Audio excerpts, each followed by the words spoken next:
Amigos de Señal 3 La Victoria, estamos aquí nuevamente para compartir con ustedes una entrevista con algún candidato o candidata constituyente, tal como lo prometiéramos para este programa tan querido, La Constitución de la Dignidad.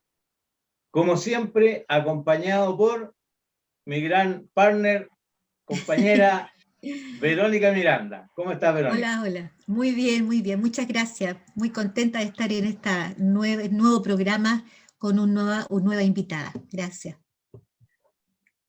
Bueno, y en esta oportunidad tenemos el agrado, ahora hemos cambiado de región porque estuvimos un Sí, poquito cargados al Distrito 7, sí. ¿ya? Grandes invitados hemos tenido acá, a la Camila Zárate, a Jaime Baza, y ahora nos vamos al sur, y qué más potente que el sector de la Araucanía, el Distrito 23. Yo reconozco del 23, Nueva Imperial, Pucón, Villarrica, Temuco, Freire tal vez, pero queda un montón de sectores que seguramente nuestra invitada nos va a aclarar. Los dejo en la agradable presencia de Manola Rollo, electa por el Distrito 23, abogada, licenciada en Historia, magíster en Derecho Procesal, ¿estoy bien?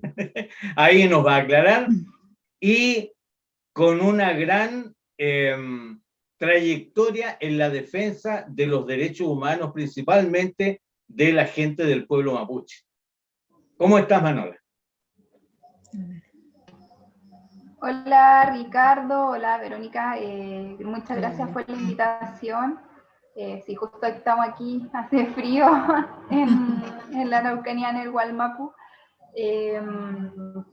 Bueno, primero agradecer el espacio. Yo durante mucho tiempo visité harto La Victoria. Yo cuando comencé a organizarme fue en los preuniversitarios populares y en las organizaciones populares como de los 2000, y ahí me tocó ir a la Señal, conocer las brigadas moralistas, los preuniversitarios populares de La Victoria y todas las organizaciones sociales. Iba a bailar también a La Victoria, así que a los carnavales, así que tengo un cariño súper especial por la historia de La Victoria, por la gente y por también el trabajo que ha hecho la Señal 3 en todo este tiempo. Bueno, estoy bien, estoy cansada, ha sido así como, para mí personalmente, como un desafío súper importante.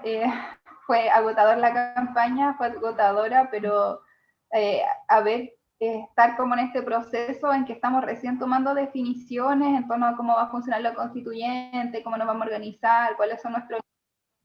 es también mucho trabajo, estamos todo el rato como con requerimientos de la prensa y entrevistas. De hecho, bueno, hoy día me tocó ir a un medio de comunicación masivo y claro, si uno va también, le da entrevistas al Mercurio, le da entrevistas a la prensa burguesa, ¿por qué no puede darse el tiempo de aportar y darse el tiempo de estar en los espacios que realmente informan, que llevan una historia también en la lucha por las comunicaciones y por la dignidad?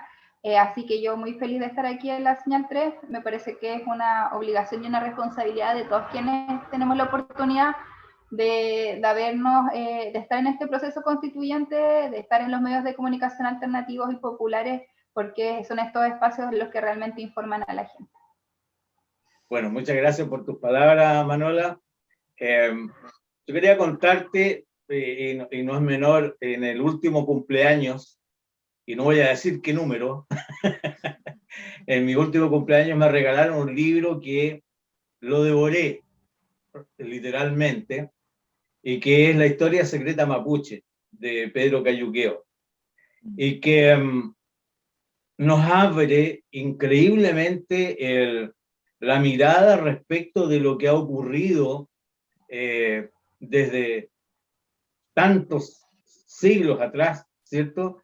En lo que ha sido el maltrato, el abuso al pueblo mapuche. Me recuerdo como parte de ese libro, y justamente quiero rescatar aquí lo difícil que ha sido para el pueblo mapuche que sea reconocido en toda su dignidad. Y me recuerdo de un historiador de esos que nosotros teníamos que aprender las cosas obligadamente en el colegio, don Benjamín Vicuña Maquena, toda una personalidad racista, que tenía pero el peor de los conceptos de la raza mapuche, que era capaz de enviarle notas al extranjero para decirles que no se preocuparan, que aquí en Chile vivían 2 millones de chilenos de tipo caucásico, a excepción de 40.000 salvajes araucanos. Eso me quedó muy adentro, entonces digo, ¿cómo después se le puede pedir al pueblo mapuche que sea condescendiente, que entienda y es más, que nos quiera y nos comprenda? Y aquí viene mi gran sorpresa, porque Manuela no es justamente de raza mapuche, sí tiene una hija mapuche. Entonces, ¿cómo tú absorbes todo esto? ¿Qué es lo que te lleva finalmente a decir, por este pueblo, por esta gente, aquí donde yo estoy, por ellos yo voy a luchar, voy a utilizar mis conocimientos? Para mí es muy impactante el verlo en una persona como tú. Sí, o sea, precisamente como yo creo que cuando uno tiene una vida un poco dedicada a hacer lo que siente, lo que piensa, las cosas igual, los caminos se van abriendo como en base como a la consecuencia que uno va mostrando y al trabajo que va levantando. Yo personalmente, como te decía, comencé como a participar en organizaciones populares y en organizaciones sociales por el 2000, por ahí, por el 2000 ya y algo, pongámosle, en una población que se llama La Hormida, en Peñalolén, donde participamos acción por unitarios populares, educación para adultas y adultos, talleres para niños y niñas. Y ese trabajo nosotros lo organizábamos desde un colectivo que se llamaba Colectivo Alex Lemun. Escogimos el nombre de Alex Lemun porque fue, me parece que el 2002, el año en que fue asesinado Alex Lemun, fue como un poco tiempo después de eso, y fue el primer adolescente, fue un adolescente, un niño mapuche que fue asesinado en plenos gobiernos de la exconcertación de la nueva mayoría, y recogimos ese nombre también como un significado muy importante en aquella época. Y desde ahí nosotras y nosotros nos fuimos vinculando mucho con organizaciones mapuche, íbamos a las marchas, recuerdo los tiempos de la huelga de la Chepa, los tiempos también del asesinato de Matías Catrileo, y paralelamente, bueno, yo también ahí en La Hormida conocí a un huerquén de la Alianza Territorial Mapuche, Mijael Carbones Queipul, quien nos invitó como colectivo al Guillatún de Temucuicuy, junto a otros amigos y amigas que teníamos en común.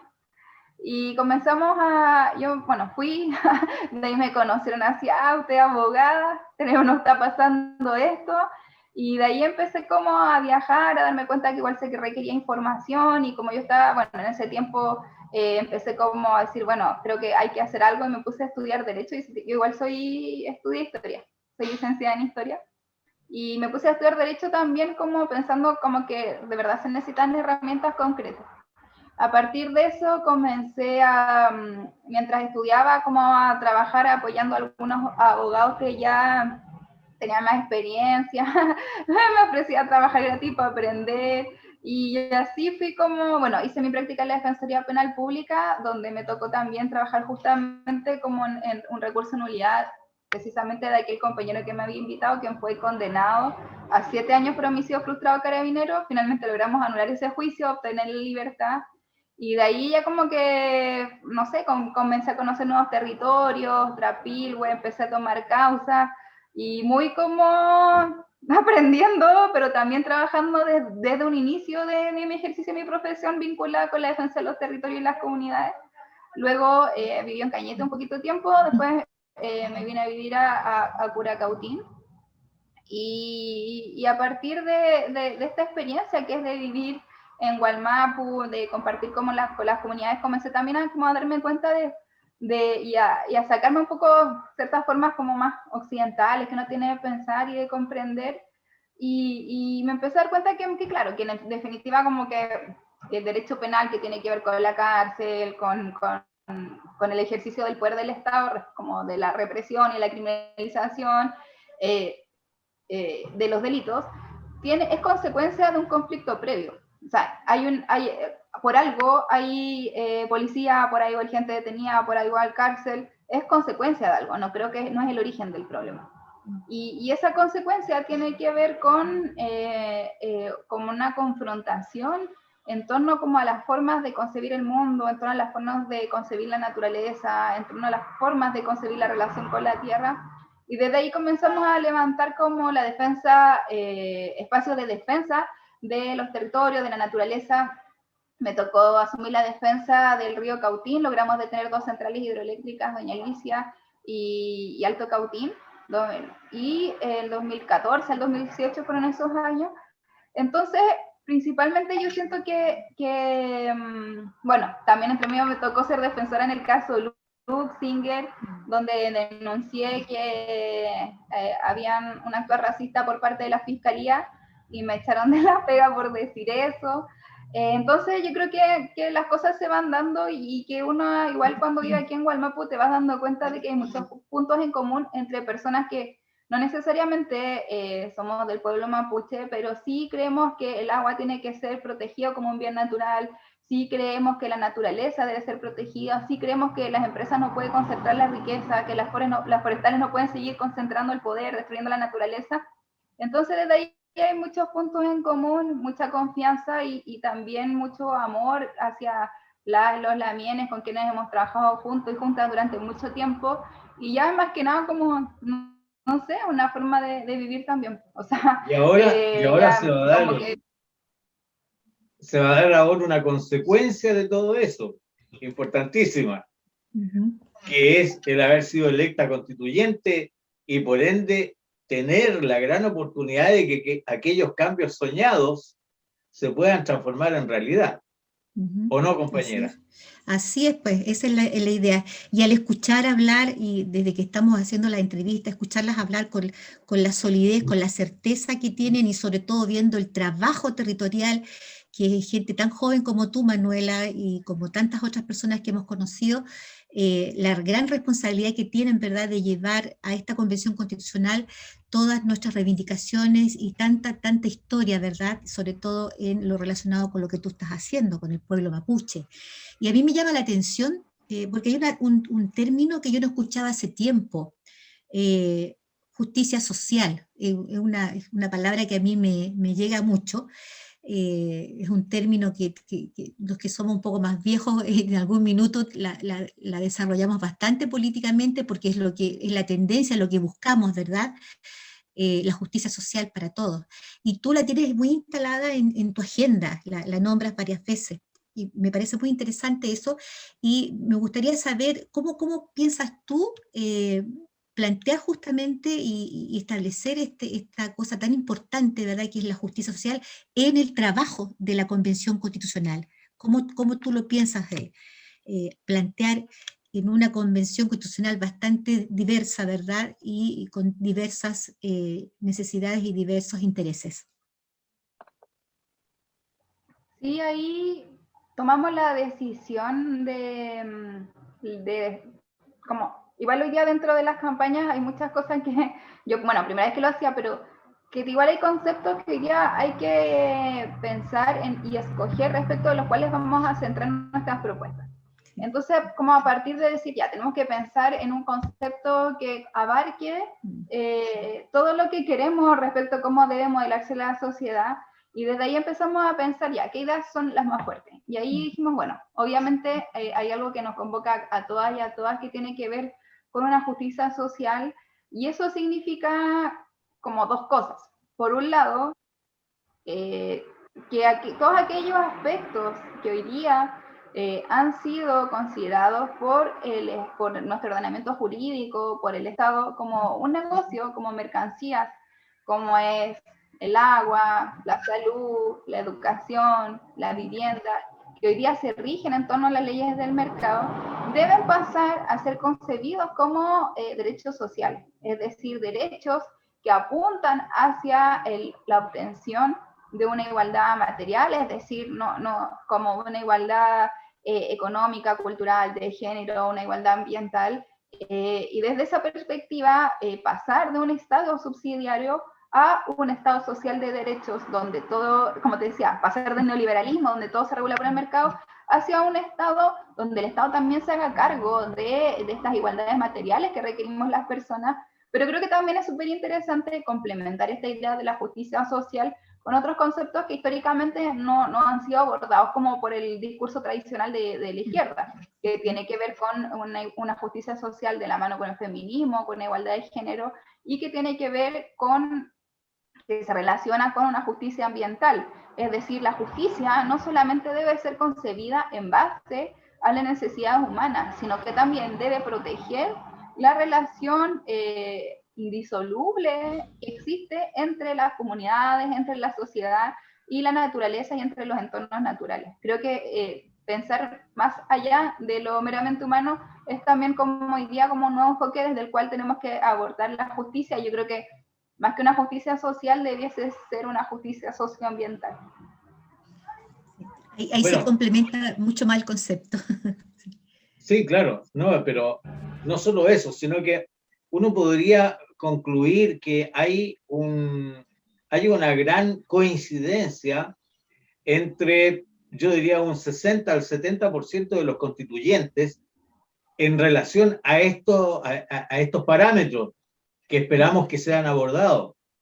El punto es que el poderlos resolver, Manuela, va a depender, ¿cierto?, de grados de coincidencia que permitan efectivamente aprobar aquello que se esté postulando y que por lo tanto nos lleva a una mirada que debiera ser más amplia que solamente, mira, yo tengo la razón y por lo tanto esto y les gusta o no les gusta. No sé cómo lo ves tú, puesto que nosotros como simples ciudadanos esperaríamos, ¿cierto?, la mayor de las coincidencias para alcanzar los logros que tú misma nos mencionas. Sí, o sea, yo creo que es súper interesante hoy día pensar como dos cosas. Uno, como el mecanismo que hagan que quienes vamos a tener la instancia y la oportunidad de votar y de tomar algunas decisiones, lo hagamos como desde el respaldo de los territorios, de las comunidades, de nuestras bases, o sea, finalmente de quienes decidieron votar por nosotras y por nosotros.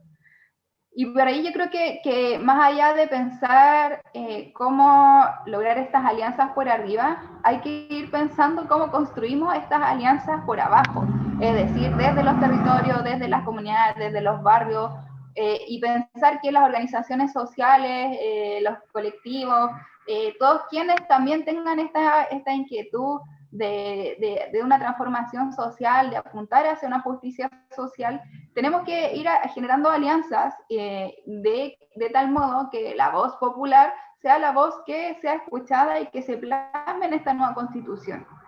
¿Cómo proponemos hacer eso? A través de mecanismos participativos respecto de los cuales podamos organizar comunidades constituyentes que de manera coordinada en los barrios, las comunidades, ya sea desde una perspectiva territorial o desde no sé, un tema sectorial, salud, educación, vivienda, se puedan organizar en comunidades constituyentes y puedan proponer a los y las constituyentes cuáles son sus propuestas, cuáles son sus convicciones y desde dónde queremos levantar una constituyente.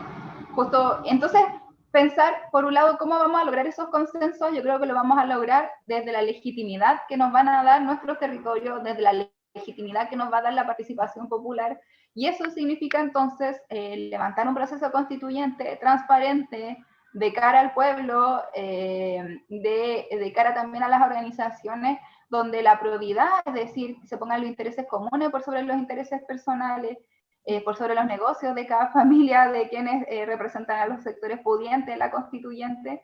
Entonces, ¿cómo construimos eso colectivamente? Y esos consensos, a mi juicio, van a tener que ser respaldados por la deliberación y la participación popular. Creo que esa va a ser la forma. Ahora, fíjate que un poco afirmándonos lo que tú estás diciendo, y fue una pregunta que también desarrollamos ampliamente con Jaime Baza, sobre los canales que ustedes piensan utilizar para que la gente pueda efectivamente participar en encuentros con los constituyentes, en asambleas, ¿verdad? Porque ustedes tienen que desplazarse para hacer un trabajo más territorial, me imagino yo.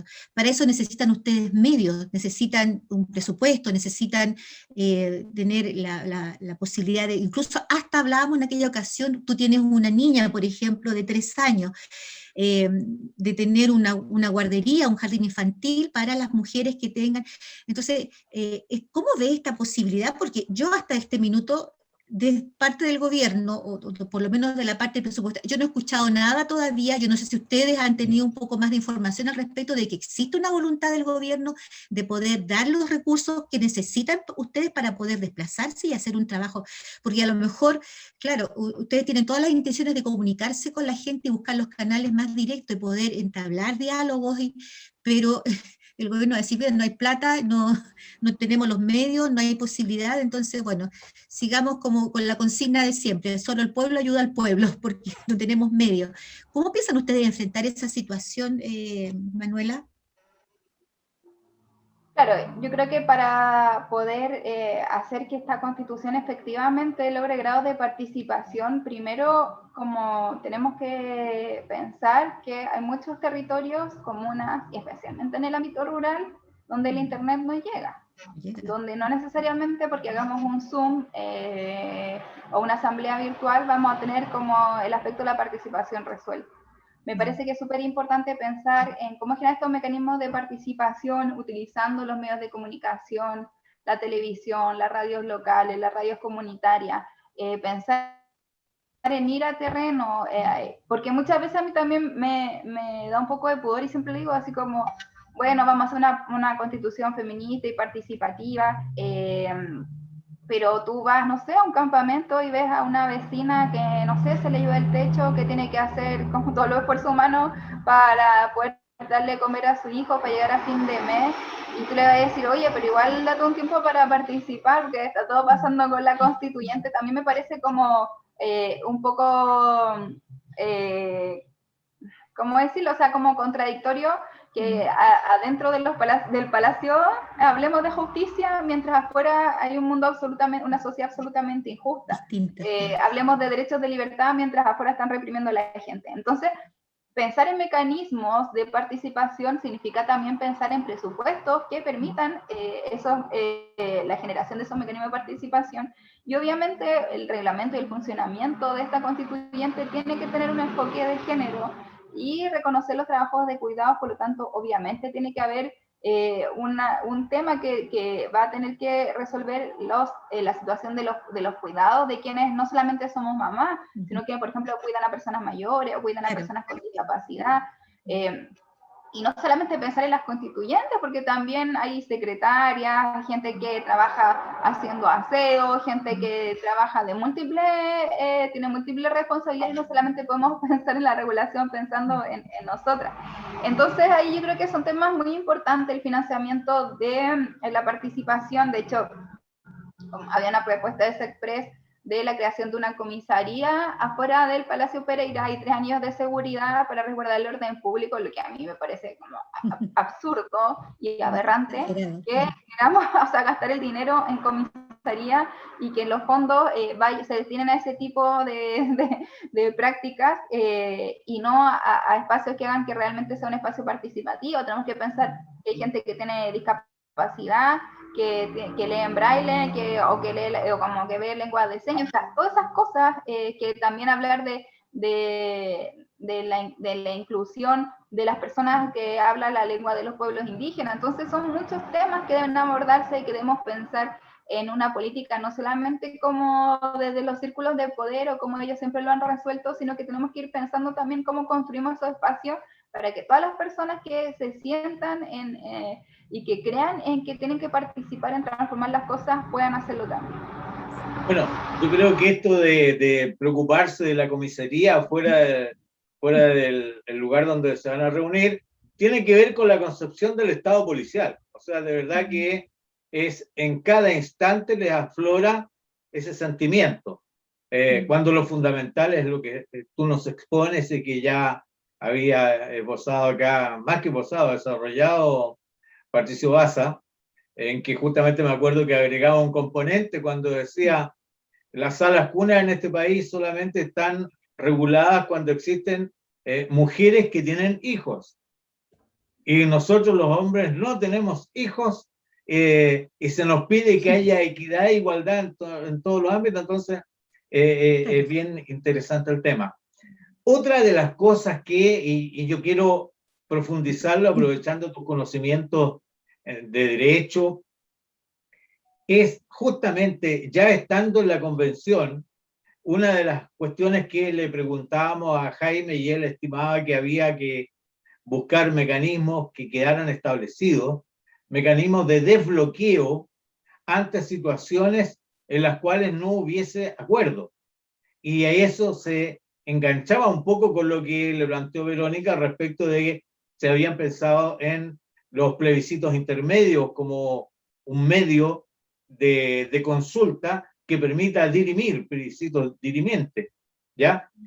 ¿Cómo lo ves tú desde tu óptica esa posibilidad?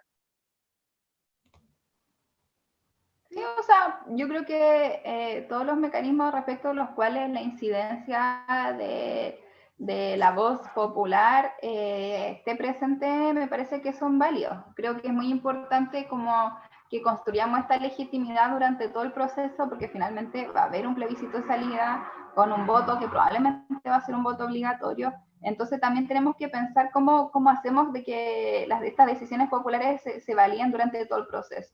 En ese contexto, me parece que los plebiscitos pueden ser una alternativa interesante. A veces, un poco lo que pasa con los plebiscitos que son un poco cerrados, entonces, como sí o no, esta opción u esta otra, se cierra un poco el debate. Pero creo que es súper interesante ir pensando en la medida también de que se va a ir dando este proceso, cómo generamos instancias de participación y de ejercicio directo de los derechos que permitan que la ciudadanía y que el pueblo pueda manifestar su aprobación o su inconformidad con cómo se está dando el proceso. Bueno, en realidad nosotros sí, el tema del plebiscito intermedio justamente lo comentaba esta mañana una, no sé si era senadora o diputada de RN, decía que ella no tenía mucho la certeza de que fuesen realmente efectivos y a lo mejor podía ser contraproducente que la gente tuviera siempre que dirimir a través de un plebiscito intermedio, porque esto podía crear, o sea, decir siempre en temas de que no son absolutamente necesarios.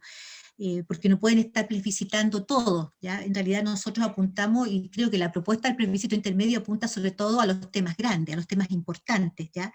O a un paquete de medidas. Bueno, ¿cómo imaginas tú, Manuela, el trabajo propiamente tal dentro de la constituyente? Porque, bueno, ahí va a haber un presidente, un vicepresidente, mesas técnicas ampliadas, ¿verdad? Temáticas. ¿Cómo ves tú desde tu punto de vista cómo debería funcionar, cómo poder establecer estos sistemas y maneras de trabajo dentro de la constituyente para que sea efectivo y pueda realmente llevar a un trabajo final también que sea eficaz, aprovechando los tiempos y las experticias de todos? ¿Cómo lo imaginas tú? Sí, mira, yo creo que en primer lugar hay que establecer como dentro de los principios del reglamento aspectos que son súper importantes, que tienen que ver con la igualdad y la no discriminación, con que sea un proceso pluralista, diverso, inclusivo, donde exista información, libertad de expresión, donde también se aborde la equidad territorial, es decir, que no sea una convención que esté en un palacio en Santiago y que no se mueva. Creo que es súper importante que sea itinerante, que transite por los territorios de los pueblos indígenas, que también sea soberana, que sea autónoma. Y también dentro de la orgánica propia del funcionamiento de la constituyente, me parece que es súper importante también que nos despleguemos de una forma que sea paritaria y lo más participativa posible, en el sentido que, por ejemplo, de que tengamos presidencias o vicepresidencias que puedan ser colegiadas, que sean paritarias, que sean rotativas también, que las comisiones también siempre sean paritarias, que siempre haya alguien que pertenezca a los pueblos originarios que esté representando también. Creo que también es súper importante pensar en cómo vamos a sancionar los actos de discriminación, de racismo, de homofobia o de violencia que se pueden generar en relación con este proceso constituyente, y cómo generamos también estas garantías para que este proceso sea como lo más transparente posible. Y ahí creo que es súper importante también pensar qué pasa con los conflictos de interés. Por ejemplo, las personas que son dueñas de derechos de agua, ¿cómo van a legislar en torno a aspectos de los cuales tienen ganancias, ¿no? Entonces, ¿cómo también hacemos que las reglas sean claras, sean justas y sean transparentes? Y hacemos de que las personas que tienen intereses, como siempre lo han hecho los poderosos de este país, dejen de tomar las decisiones en base a su bolsillo y lo hagan por el interés público y lo hagan pensando en el buen vivir y en el bien de todas y de todos. Claro, yo creo que esa es otra de las grandes aspiraciones, y yo quería llevarte a algo que te convoca en el sentido que está muy presente en tu vida en los últimos años, y es que más allá de haber elegido representantes de los pueblos originarios como constituyentes, ¿cómo ves tú el ánimo de ellos en esta participación?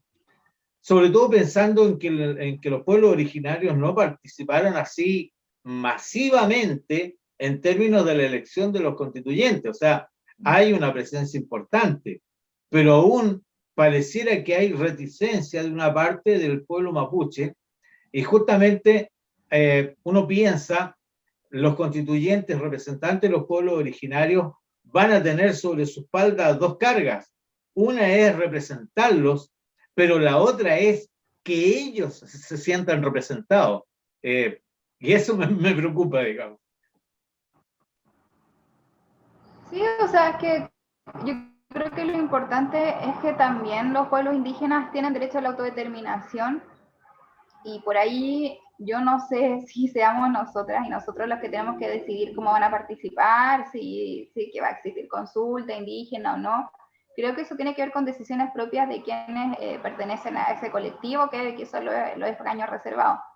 Sin perjuicio de eso, obviamente, respecto a mi persona, yo recibí y he recibido, no solamente durante la campaña, sino durante mucho tiempo, apoyo de distintas comunidades mapuche, ya que he trabajado en la defensa de comunidades mapuche, comunero y comunera hace mucho tiempo. Entonces, obviamente, mucha gente que yo defendí me invitó a sus territorios, hice campaña ahí, se comprometieron, un apoyo muy, muy fuerte. Entonces, creo que a mí también tengo una responsabilidad, que es poder plasmar en el debate constituyente cuál ha sido mi visión, mi experiencia como abogada defensora de comunidades, como abogada defensora de ríos que pasan por territorios ancestrales. Y creo que con mucha humildad también hay que partir desde ahí, es decir, reconocer que los derechos, que los pueblos indígenas tienen derecho a tener una autonomía colectiva, tienen derecho a posicionar sus saberes dentro de los debates y a tomar las decisiones que a ellas y a ellos les parezcan correctas. Creo que es muy importante respetar eso, respetar las formas de hacer políticas propias del pueblo mapuche, y también respetar el ASMAPU, el derecho propio, que es otra forma de hacer las cosas. Verónica.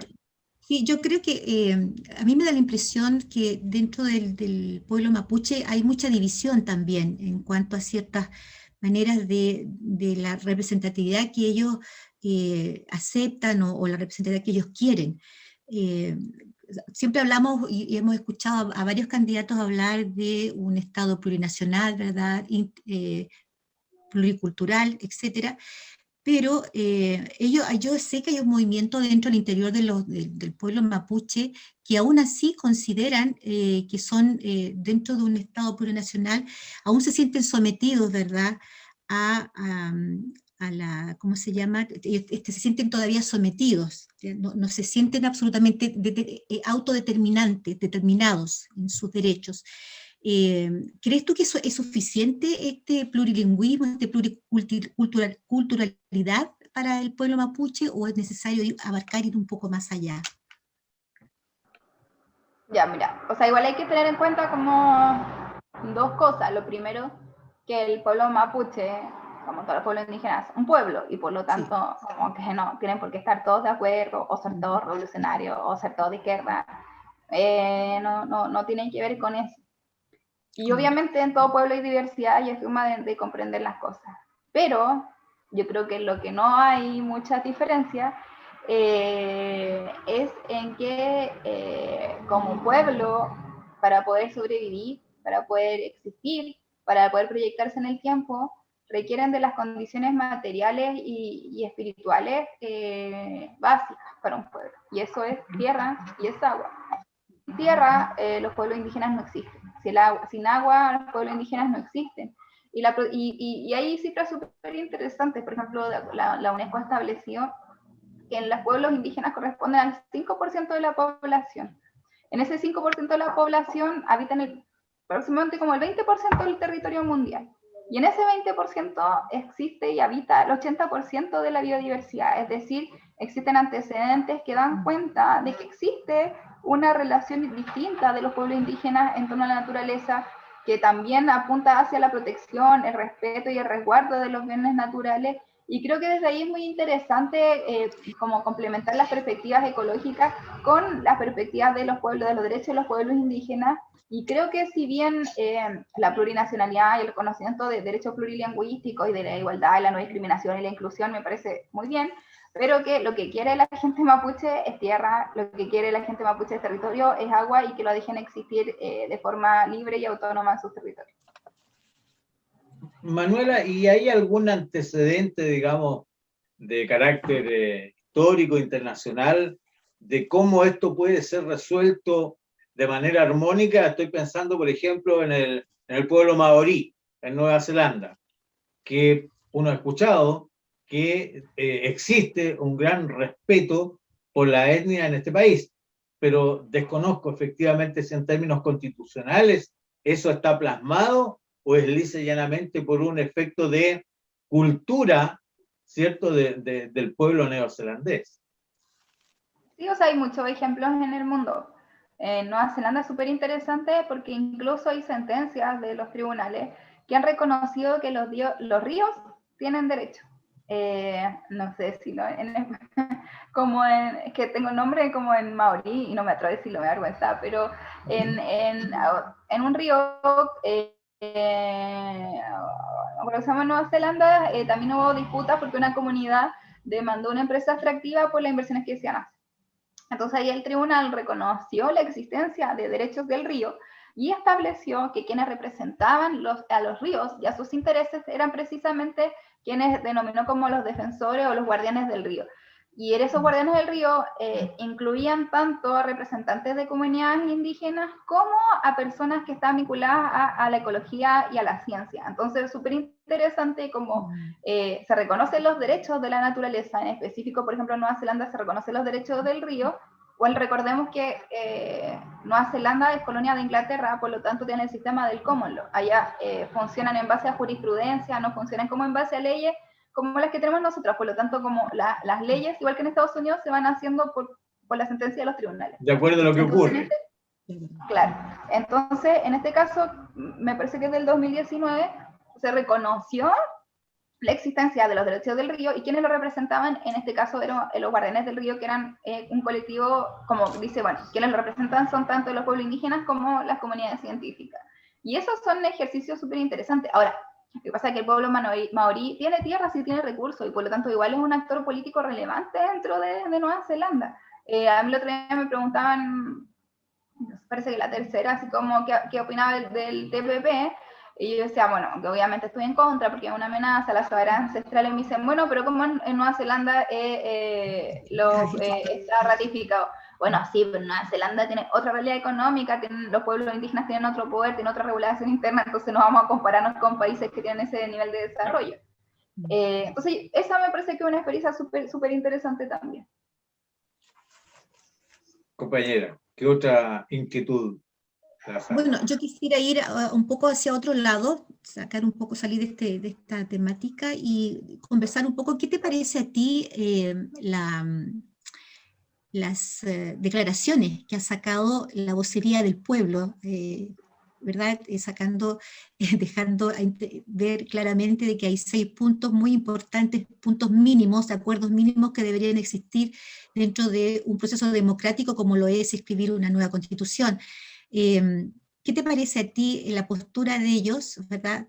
Porque da la impresión que yo no sé si la prensa lo está tratando de llevar como ciertos puntos que estarían poniendo como condiciones para trabajar o comenzar a trabajar dentro del proceso constituyente.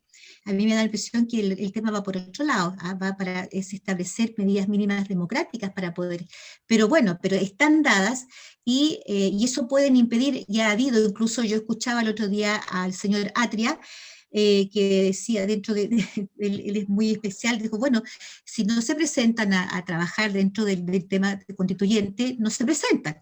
El tema tiene que seguir igual, la constitución se tiene que escribir, por lo tanto, si tienen condiciones para empezar a trabajar y no se dan, nosotros seguiremos trabajando.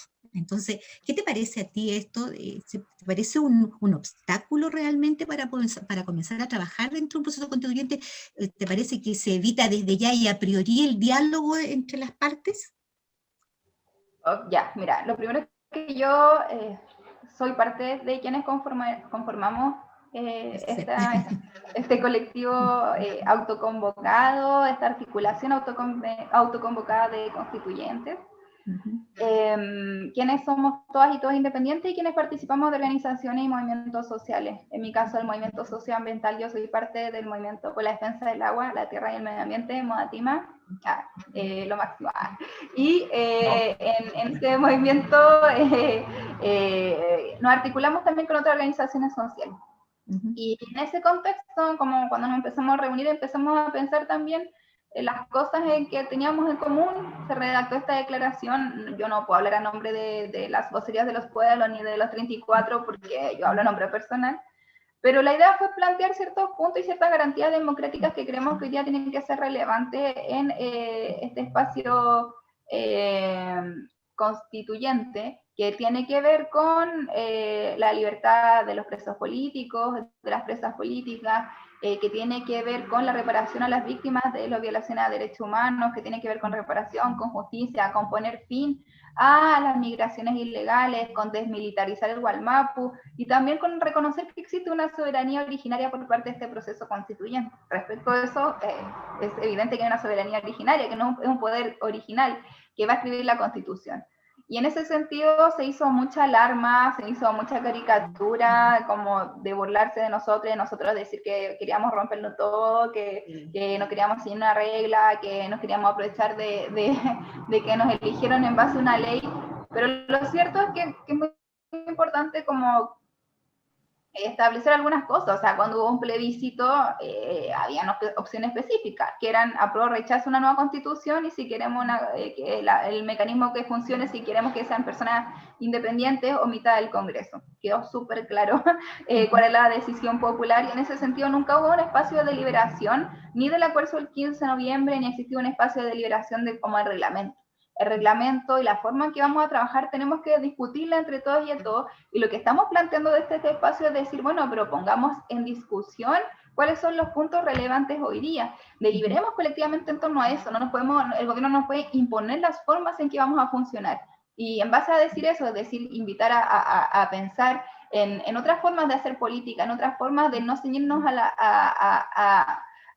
las formalidades sin cuestionar el contenido de las normas, sin cuestionar el contenido de lo que estamos haciendo. Es precisamente la invitación que hicimos desde las vocerías y que causó tanto revuelo y tanto escándalo, porque en definitiva lo que hicimos fue decir, nosotras y nosotros pensamos esto, pero como la política añeja a la gente de derecha y de los dinosaurios de la nueva mayoría y de la exconcertación, han hecho un festín burlándose de nuestras declaraciones, pero yo creo que lo que más que nada eso da cuenta de la incapacidad y la falta de voluntad política de hacerse cargo de que la ciudadanía quiere otras formas, de que el pueblo quiere otras formas y que estamos dispuestas a discutirlo y que estamos dispuestas a debatirlo y que no les tenemos miedo a trabajar mirando al pueblo, a los territorios, a las poblaciones, a las comunidades, y creo que por ahí esa fue la invitación y va a seguir siendo. O sea, creo que no vamos a funcionar mientras vamos a funcionar bien y vamos a funcionar de forma legítima mientras en Chile se sigan violando derechos humanos, mientras hayan personas presas por luchar,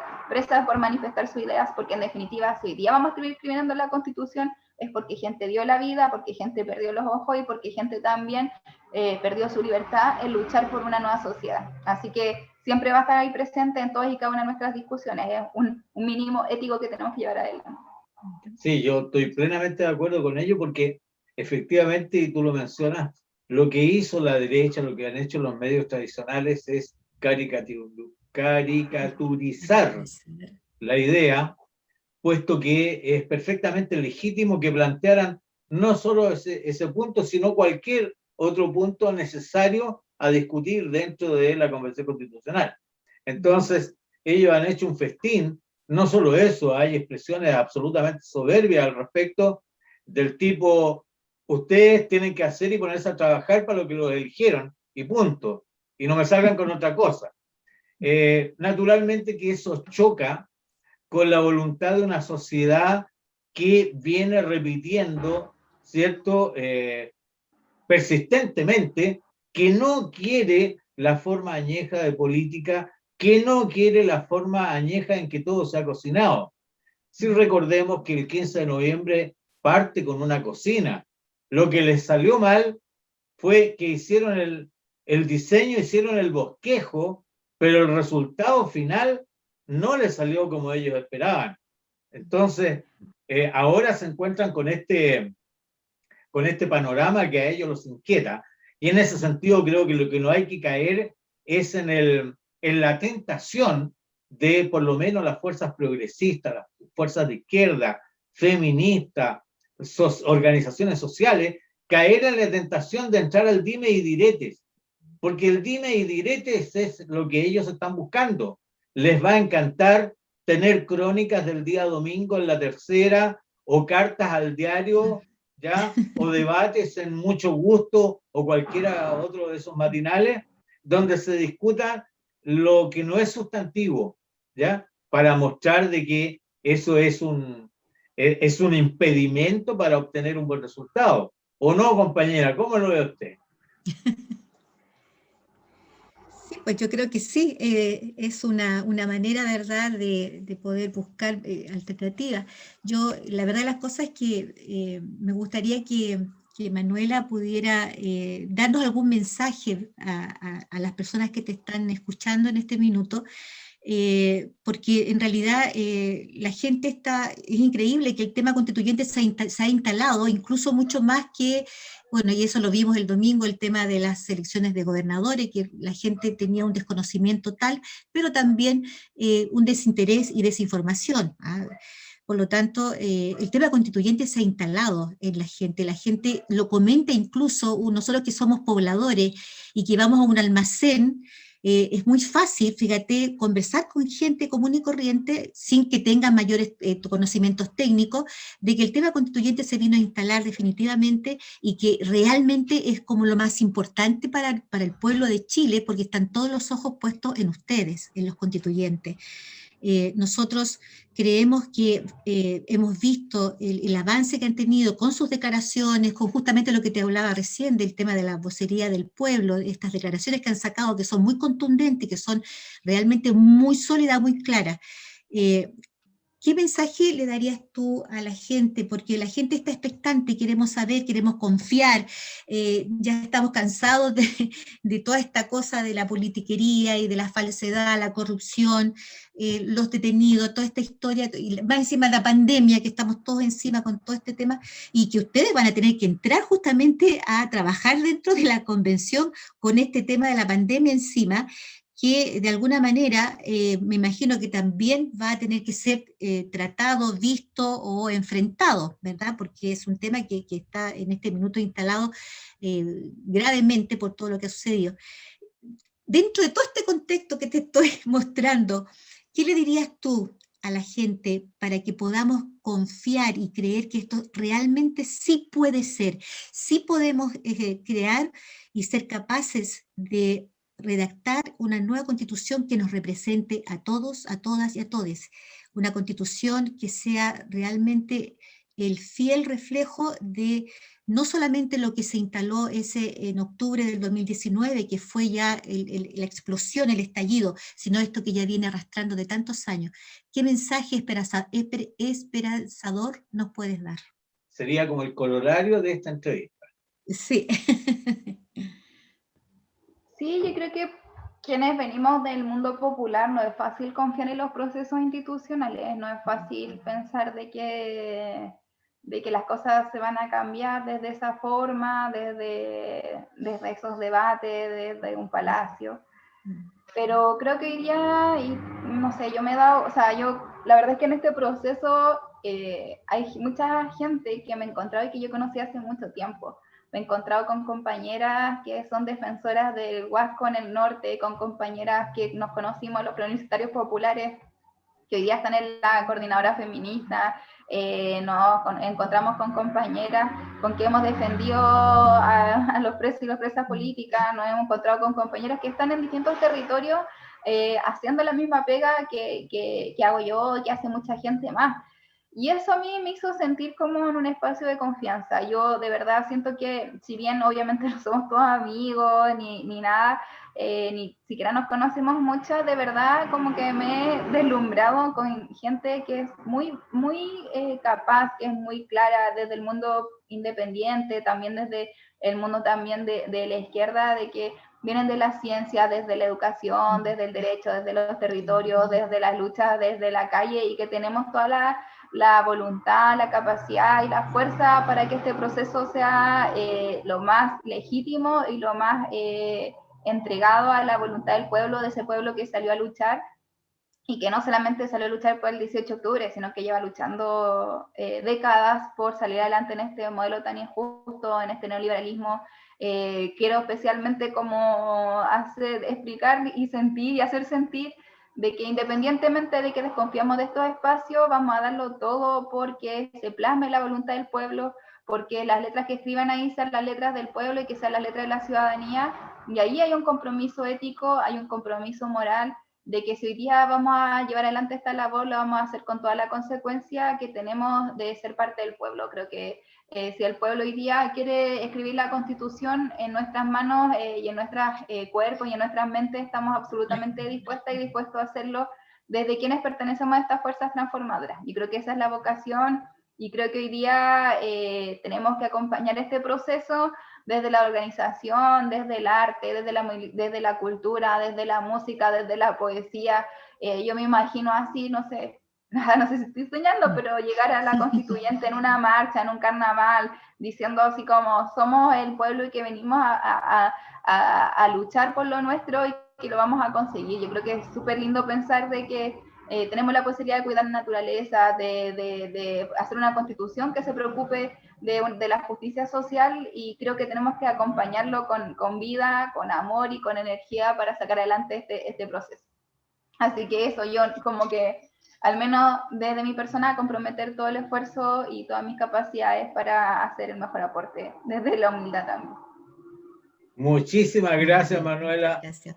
Yo la verdad es que no solo te quiero agradecer la presencia aquí con nosotros, sino quiero agradecer esa sencillez, esa calidez para exponer lo que tú piensas, lo que tú sientes. Porque aunque estás lejos respecto del conocimiento, lo cual a nosotros como pobladores o comunicadores populares sabemos, lo haces con una frescura que realmente a uno lo impacta. Yo te quiero agradecer eso. Siento que quienes representan y parte importante del pueblo mapuche va a estar detrás tuyo, se pueden sentir muy tranquilos y muy confiados en que el trabajo de ustedes va a realmente dar los frutos que esperamos. Compañera Verónica. Muy de acuerdo, muy de acuerdo. Sí, muy de acuerdo contigo, muy esperanzador el poder conversar con Manuela. Fue realmente tú transmites una fluidez y una claridad en todos tus mensajes, y eso es importante también que la gente que te ve sienta, porque eso también llama a la confianza, llama a creer en algo distinto, algo nuevo que nos espera en adelante. Así que muchas gracias por haber aceptado esta invitación.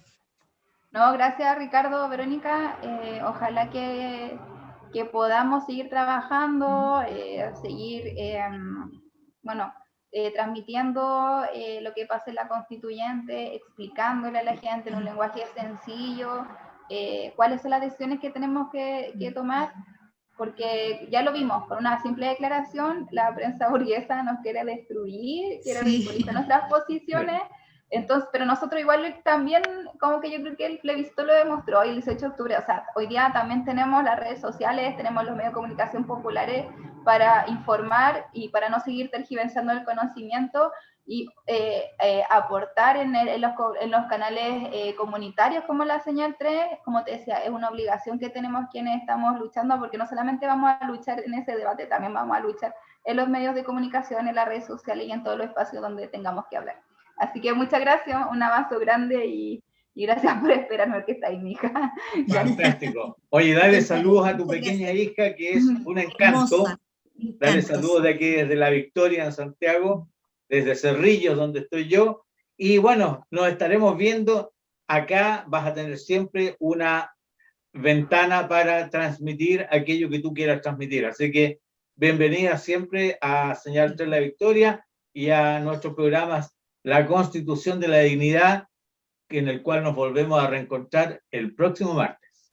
Gracias, un abrazo. Chao, chao, chao. Vamos por el buen camino, no te duermas en el oro, burlando nuestras penas.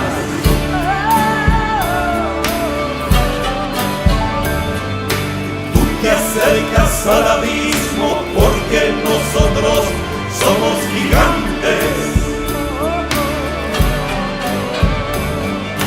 Vamos por el buen camino.